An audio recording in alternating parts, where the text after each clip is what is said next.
Le agradezco a Manuel Molano, director general del IMCO, Instituto Mexicano para la Competitividad, que esté con nosotros aquí en el estudio. Manuel, gracias. Encantado, Broso. ¿Cómo estás? Buenos días. Un saludo para ti, para el auditorio. Gracias, Manuel. Ya llegamos al punto de la reforma laboral. Entre otras cosas, citaba yo lo de las pláticas del Tratado de Libre Comercio. Escuchábamos a Napito, ¿verdad? Que no sabes si emocionarte o ir al baño cuando escuchas a Napoleón y su sentido discurso a propósito de la reforma laboral. ¿Cómo ves tú esto que, vamos a ponerle, no sé si es un buen Frankenstein o es un mal Frankenstein, pero ya está votado, todo el mundo está muy contento y parece que el Tratado de Libre Comercio o el TEMEC se puede mantener a flote con lo que pasó? En realidad es una reforma que da continuidad a la reforma que se hizo entre el sexenio de Calderón y el de Enrique Peña. Y esa reforma tenía algunos retos de implementación, ¿no? Digamos, el IMCO desde 2014 había estado peleando, por ejemplo, con que se acabara el esquema tripartito en la Junta de Conciliación y Arbitraje, y que tuviéramos mejor un esquema donde aquello fuera un tribunal real, que estuviera en el Poder Judicial, entre otras cosas porque se prestaba a malos entendidos, ¿no? Digamos, si el presupuesto de la Junta salía del Ejecutivo y le daban una lana por un lado al sindicato que en teoría defendía al trabajador. Todo estaba muy bien armado, ¿no? Todo estaba muy bien armado, ¿no? Entonces, muy bien armado para la tranza. Pues una simulación, sí, ¿no? En general una simulación y algo que era un negocio de abogados, o sea, que también impide el desarrollo de la pequeña y la mediana empresa en México. Ahora, hay retos en esto, definitivamente los sindicatos van a tener que reinventarse de muchas maneras porque esto implica cierta competencia real, esto implica que la autoridad va a tener que ser mucho más seria a la hora de la toma de nota, esto implica que puede haber sindicatos con afiliaciones políticas distintas, que pues eso ha sido un esquema como lo que siempre pasó, ¿no? Exacto. Y bueno, también creo que es como mencionaste, una exigencia de los Estados Unidos que quizás no está correctamente pensada. Senadores americanos como Sandy Levin piensan que con esto va a subir el salario en México. La realidad es que en México el salario es relativamente bajo por una serie de condiciones demográficas, de productividad, de edad de los trabajadores. Tenemos que hacer más porque suba el salario. No necesariamente herramientas sindicales es lo que te va a llevar ahí. Necesitas hacer otras cosas. Por ejemplo, temas educativos, ¿no? Echar para atrás la reforma educativa pues no es tan buena idea si lo que quieres es que suban los salarios, ¿no? Oye, ¿y no pasa en estas reformas? Porque ahora, en estos nuevos tiempos, ya se habla, por ejemplo, de la mal llamada reforma educativa, o puede llamarse la mal llamada reforma laboral, ¿no? Como reinventarse, pero no queda muy alejada una de la otra. O sea... Bueno, es que decían, es que la educativa no tiene aspectos pedagógicos, es casi una reforma laboral, pero pues, yo sí me pregunto en una empresa, ¿cómo le haces para elevar la productividad si no puedes, por un lado, despedir a malos elementos, por otro lado, meter en un programa de capacitación a los elementos que todavía podrían tener oportunidades para aumentar su productividad? Eso ocurre en todos los sectores económicos, sea para producir pelucas verdes o sea para educar chamacos, ¿no? Porque aquí la diferencia, por ejemplo, es que si en la reforma educativa, por ejemplo, no puedes tocar al personal que enseña, por muy malo que sea, porque estás dando la opción no solamente de que no se le evalúe, sino que se le reconozca y que se le dé un mérito, cualquiera que sea demostrable o no. Eso es como... puede ser hasta tristérrimo, pero es interno. En la parte laboral, cuando Canadá y Estados Unidos estaba diciendo, oye, no podemos competir con alguien que paga tan bajo. O sea, porque nos están llevando al baile, ¿no? Si nosotros estamos pagando $10 la hora y estos están pagando $2, pues la mano de obra siempre va a ser más barata. Ya, la reforma laboral tenía como uno de los incentivos darle gusto a los norteamericanos y a los canadienses en ese aspecto. Pero como tú dices, no se puede resolver en una reforma. No acabará México mandando trabajadores impecables mexicanos a los Estados Unidos por algún decreto o por algún acuerdo donde puedas mandar a las estrellas de la parte sobre todo automotriz a trabajar ahí 6 meses, porque aquí no le vas a poder pagar lo que allá les van a pagar. Y si les pagaras arriba de lo que cobran los demás trabajadores de México, esa chiquita no te la acabas. Bueno, mira, un camionero en los Estados Unidos, en la parte norte, afiliado a los Teamsters, puede estar ganando entre 30 y 35 dólares por hora. Entonces, digamos, eso va a pasar, y Estados Unidos y Canadá necesitan también su propia reforma. Ellos creyeron que manteniendo cerradas fronteras pueden mantener los salarios altos en sus países. Esa es la razón por la cual cada vietnamita, cada chino, cada mexicano, cada argentino quiere trabajar en los Estados Unidos. Claro. La diferencia es demasiado grande. Pero, digo, más allá de eso, quizás esto no cambie las condiciones para tantos trabajadores mexicanos. ¿Por qué? Porque aquí tenemos 30 millones de trabajadores informales. Sí. Ahora, quizás eso sí cambie las condiciones para crear nuevas empresas, porque esos 30 millones de trabajadores informales normalmente trabajan en el ámbito familiar.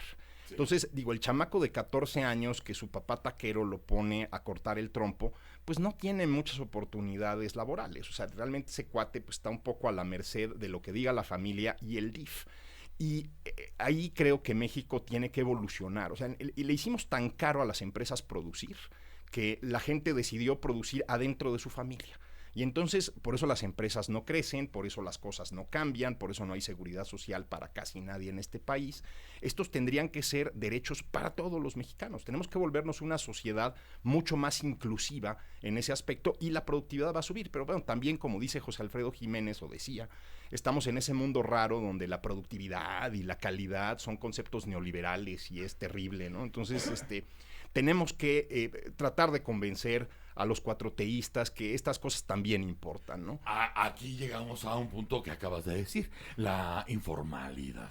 O sea, aquí ya llegamos a un punto donde ya no es relevante si fue primero el huevo o la gallina. Así es. No, ya ni siquiera es relevante, porque la cantidad de empleos informales ahí están, la cantidad de gente que no paga y la cantidad de gente que optó por trabajar fuera de la línea porque no había oferta donde clavarse a trabajar y donde mantener una familia. O sea, ya no sabes qué fue primero o qué fue después. Lo cierto es que la reforma laboral que acaban de aplaudir ayuda en algo a que puedas recuperar o convencer o seducir a toda esa informalidad que es enorme de estar trabajando en las filas formales. Pues yo creo que puede llevarnos ahí en el largo plazo si resolvemos ahí retos de implementación. Sí cambia el equilibrio entre agentes políticos. Yo creo que el sindicalismo era un agente político ya sobre representado, ¿no? Ya ellos decían que representaban a los trabajadores mexicanos, a los 56 millones de trabajadores mexicanos. Esto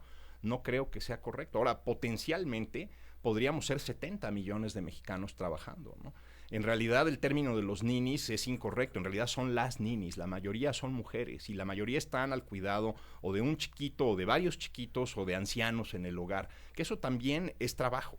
Es trabajo que no se paga, pero es trabajo. Entonces tenemos que cambiar cómo pensamos estas relaciones sociales, y yo creo que sin duda es refrescante esto. Ahora, en el diablo se encuentra en los detalles, y ahí en la implementación, en los reglamentos, en cómo se decidan estas cosas, iremos viendo cómo mejoran o empeoran las cosas. Estoy de acuerdo contigo en que la llegada de la 4T, lo más interesante que podría tener este arribo es el refresco de las cosas. Eso está bien, que se vuelvan a agitar algunas cosas que ya estaban hechas piedra o tótem. Está bien, que se refresque, que se vuelva a pensar el asunto. Pero entonces yo te tengo que preguntar también, en este nivel, ¿cómo lees tú la llegada o el regreso de Napoleón Gómez Urrutia, la toma de nota que le acaban de dar, la representación internacional sindical que lleva el nombre del sindicato, y a la vuelta de la esquina ya se asoma el Bester? Claro. Y acaba de mandar un recado donde el CENTE será el ejército intelectual de la 4T. Ay, cabrón. Pues personajes que pensábamos que ya estaban fuera, pues nos damos cuenta que siguen dentro y con todos sus fueros, todos sus bienes y todo su poder. Yo creo que ahí tenemos que tener cuidado. Yo no estoy seguro que el sindicato debería ser como las Islas Caimán, un espacio donde no se paga impuestos, donde no hay fiscalización, donde no hay auditores, porque al final hay una serie de socios que son los agremiados y esos sí acaban afectados cuando alguien le mete la manita a la caja y se lleva las cuotas sindicales a lugares exóticos como Canadá o digamos cosas así, ¿no? Ahora, es interesante porque cuando tú ves la estadística de la Junta de Conciliación y Arbitraje, el 93% de los conflictos son individuales. Sí. Y es por una liquidación, es decir, Manuel va a demandar a su patrón en la Junta porque no le pagó la liquidación o le quedó a deber vacaciones o le quedó a deber salario y va solo, no necesita ni a la CTM ni a ningún sindicato para que lo represente. En 2017 solo tuvimos casi 24,000 emplazamientos a huelga, 74,5 tuvo que ver con la renegociación del contrato colectivo. O sea, al final, esto es un tema de negociación y es muy bueno que en esta reforma se estén privilegiando los mecanismos de negociación para que no tengas que llegar con un juez que dirima la controversia, sino que sean los particulares los que se pongan de acuerdo. Pero ahí tenemos que tener cuidado para que esto no se convierta en un negocio de abogados donde se acumulan cosas no pagadas, liquidaciones y de repente pues hay unas cuentas por pagar que quiebran a las empresas. O sea, sí ves que en algún punto de la reforma laboral hay cuestiones de evolución, sí hay cuestiones de avance, pero al mismo tiempo estamos viendo que en lo corporativo pareciera que quieren seguir la lección de otros sexenios y de otros ayeres, donde pudieras tener la concesión o la garantía de que el ejército intelectual, que es el sindicato de los más cargados de América Latina con 1.5 millones de agremiados, estará contigo, estará a tu lado y que a lo mejor Napito esté pensando en una posibilidad corporativa como la nueva CTM, la CTM de la 4T. Precisamente, ¿no? Digo, como dice mi amigo Alejandro Ope, le mando un saludo, no hay nada para honrar a Benito Juárez como mentar a su tocayo Mussolini el 21 de marzo, ¿no? Digamos, es así como un regreso a un pasado bien remoto, ¿no? De la política internacional y mexicana, ¿no? Esto tendrá por el refresco que represente que ponerse demasiado interesante, pero en cuestión, vamos a decir, laboral, ¿ves que puede haber un buen respiro? ¿Significa algo bueno la reforma a la que llegaron? Yo creo que sí, porque además cuando tienes un tratado en medio y donde tienes... Donde no puedes arriesgar. Países relativamente serios que están supervisando que realmente cumplan las cosas, pues tú te acordarás, Broso, digo, yo era un chamaco, tú ya salías en la tele, cuando se negoció el tratado original, sí. Los americanos estaban muy sorprendidos de lo rígidas que eran las leyes laborales mexicanas, y Arsenio Farel presumía estas cosas, sí. Decía, no, tenemos buenísimas leyes laborales, en México se exige muchísimo a las empresas y tal. En realidad es tan rígido que es como una caja de cristal que lo que vemos se rompió y se nos convirtió en un regadero de gente en la informalidad. Tenemos que regresar a que esa caja funcione con orden y sobre todo que la implementación de esta reforma se use para que la seguridad laboral sea que si me voy de mi chamba hoy, pueda yo encontrar una chamba relativamente rápido. Que las condiciones que se me exigen a mí y a mi patrón sean lo suficientemente flexibles como para que el mercado funcione. Porque sí es importante que los mercados funcionen. Este es un mercado bien importante, el de trabajo. Pero fíjate, llegamos ya también a estas grietas que son las fallas de origen. O sea, finalmente puedes tener una reforma laboral, como le dicen, de hondo calado, pero si no hay trabajos, pues ¿a quién le va a servir, verdad? Es correcto. Y ahorita el dinero no se mueve. Pues tenemos una economía que está creciendo relativamente poco. O sea, si crecemos del lado positivo de la escala en el primer trimestre, pues va a haber que darle las gracias a los dioses aztecas o no sé. Los empresarios están quietos, no se mueven. La inversión está muy Están caída. esperando que el gobierno diga por dónde va, que defina su sexo, y entonces ven si meten el dinero. Ahorita están todos quietos y están temerosos. Es correcto, la inversión está parada, Broso. Entonces, aquí es lo que venimos a esta.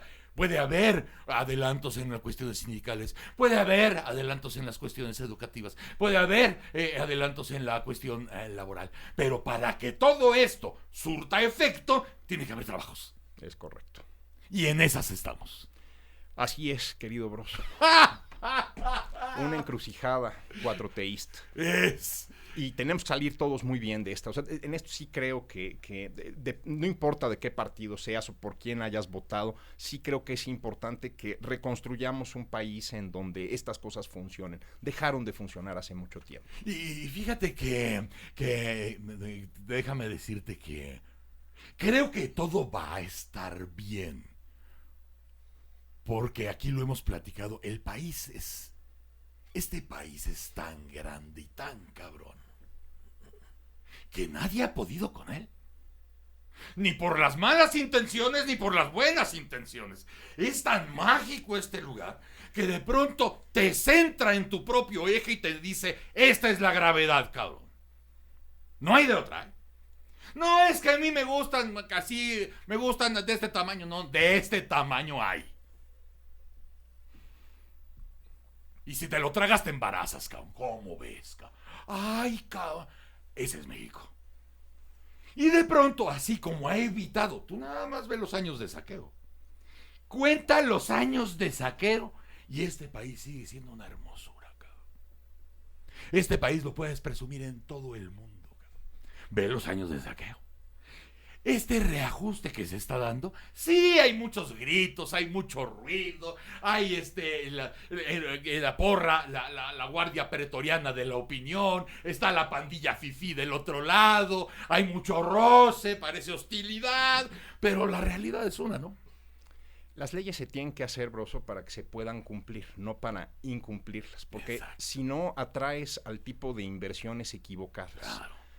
Vas a traer a puro oportunista, a puro delincuente, y eso funciona si estás hablando de industria o si estás hablando de crimen. México se ha vuelto un foco rojo de cosas malas que no deberían ocurrir en el mundo. Y tiene mucho que ver con este diseño legislativo para darle la vuelta de, mira, yo le pongo aquí, pero tú y yo nos arreglamos por el lado y vemos la manera de que no se cumpla. En ese sentido, la ley tiene que ser apenas lo suficientemente exigente. Si quieres que la ley rompa las leyes de la gravedad y quieres que la ley haga que los mexicanos vuelen hasta la luna sin vehículo, eso no va a pasar. La ley no puede cumplir imposibles. No. Y creo que ahí hay una enseñanza para los poderes legislativos de este hacia el siguiente, aunque el régimen sea muy poderoso y muy fuerte. Y el dinero es el ritmo de la canción. Y pues de la riqueza, digamos. Así es.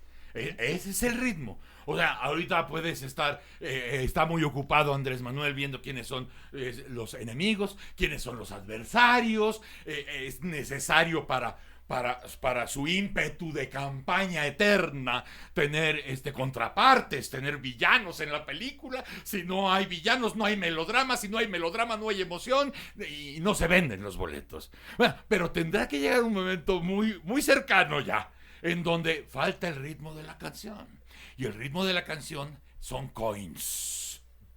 Es correcto. En este país y en cualquiera. Habrá que ver qué implica esta reforma para el sindicato de Pemex, qué implica esta reforma para los sindicatos eléctricos, para la recomposición de los negocios del Estado, que pues hay mucho interés en que regresemos a un Estado dueño de cosas, ¿no? Digo, eso funciona en algunos lados, a los franceses les funciona relativamente bien, no han podido balancear su presupuesto desde 1969, ¿no? Pero les funciona relativamente bien.